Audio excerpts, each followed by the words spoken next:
And we're back. And we're back. Yeah, so Marathon, you see, these are things that, learned counsel like Ben Johnson and Ben Crump, and even the prosecution, they're going to slow it down. It's like looking at a film and you start doing it frame by frame by frame. You feel what I'm saying? Right. Yes. But the thing about it is, I'll go ahead. I'm sorry. I'm sorry. Did the young man take the taser from the officer and try and taser, or what happened with that? We don't know. And I had an opportunity to have lunch yesterday with a person who was a retired police officer. Lieutenant. Mm-hmm. And he said whether or not he will be charged will depend on the vicinity of that taser. If it was close to him, he's probably not going to be charged. If it is not close to him, there's going to be a likelihood. Do you get what I'm saying somewhat? And are you are you on the radio or are you visual? No, I don't have. I'm on the phone. I don't have the radio on. Oh no, you're not on Facebook because I do a Facebook Live. But no, I'm not. No, I'm not on Facebook. I just friended you. Right. No, but here, and I have to accept that. But here it is. If you go to my Facebook, what I'm trying to do is I've got a show the video. Yeah, exactly. So anyway, what happens is that I'm showing it now. I'm showing it now. What it appears here is that if you look at that picture, you cannot see where his right hand is. Is it close to a taser? Is that taser even in that area? If that taser is under him, okay, then it could be argued, and being under him, under Mr. Loyola, it can be argued that it was so close to him, he could have reached and used it against the officer. If it's 20 feet away, it's a different issue. Do you understand what I'm saying somewhat? Yes, I do. What I'm saying is when the officers come in contact with a black man, they already have fear in their heart. So they already. But that's not a legal basis to use excessive force because they fear that.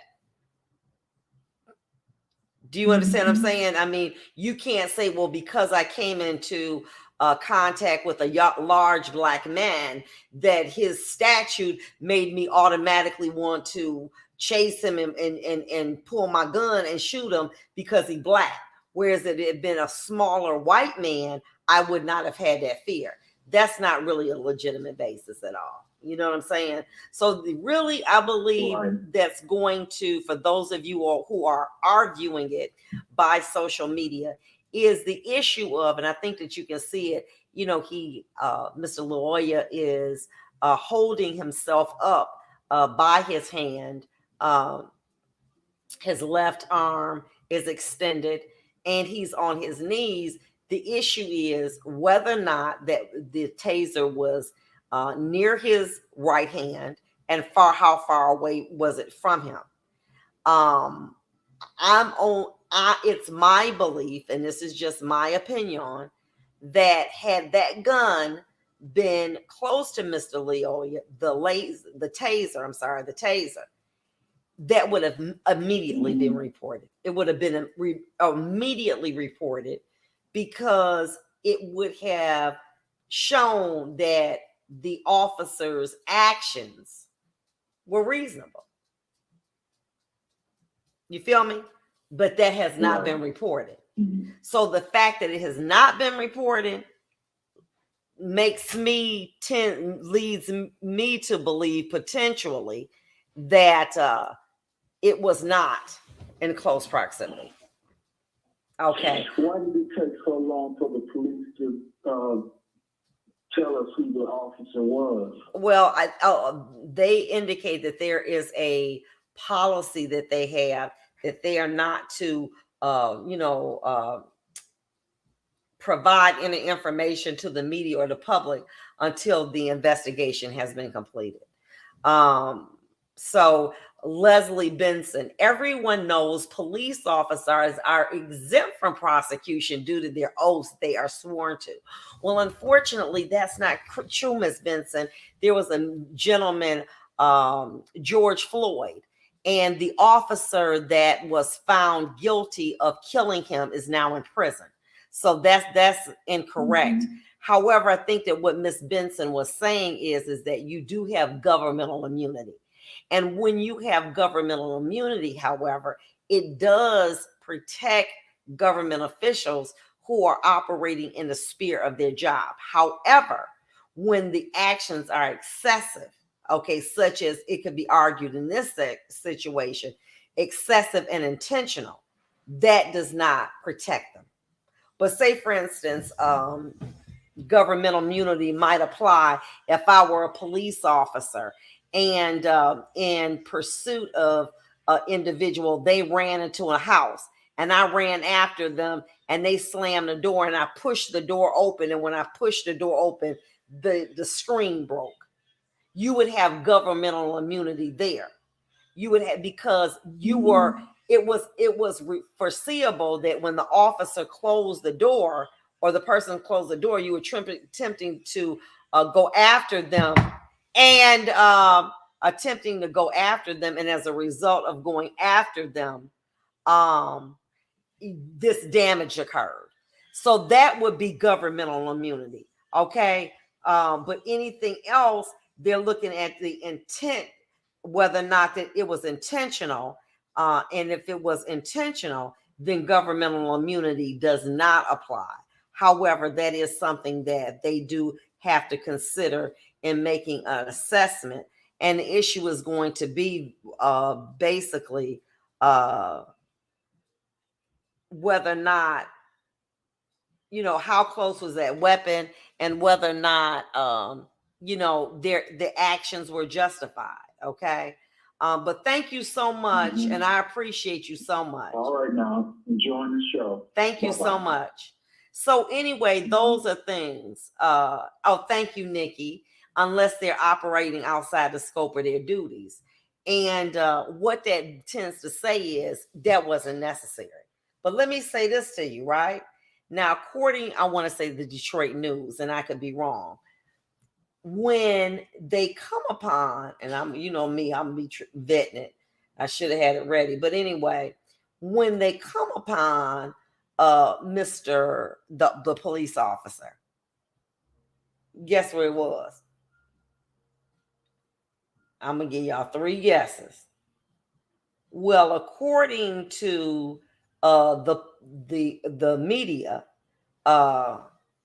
when they came upon the officer, he was hiding behind a tree.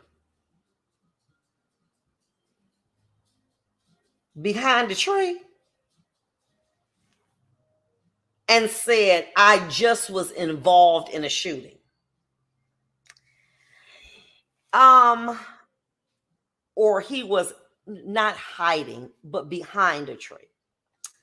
Why were you not trying to give this man CPR or attempt to do something to make sure he didn't die, but you behind a tree? Now, let's go back. Take a look for those that y'all is there. Do y'all see a tree? So after you shoot him in the back, where is there a tree? I don't see one. So the issue then becomes, if this is an accurate portrayal of what actually happened, where's the tree? And why did you have to take cover?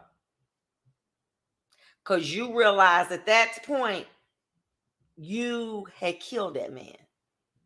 And as a result, now it ain't no fun no more. Okay. It ain't no what do you call it? Awards coming out of this one. Okay. Ain't no awards coming out of this. Okay. And that's a problem. That is a problem. But let me make sure, I'm a vet that about that, because I did read it somewhere. I just can't find it now. And then when questioned, the occupants, is my friend or white, there was no response. Okay. So this is going to be definitely challenging, in this particular situation. You know what I'm saying? I mean, come on. And in Chicago, they have limited the you can't, if it's a minor traffic infraction or allegation, disband if there's a foot chase. Disband.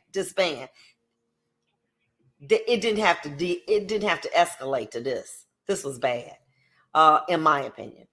We'll be back.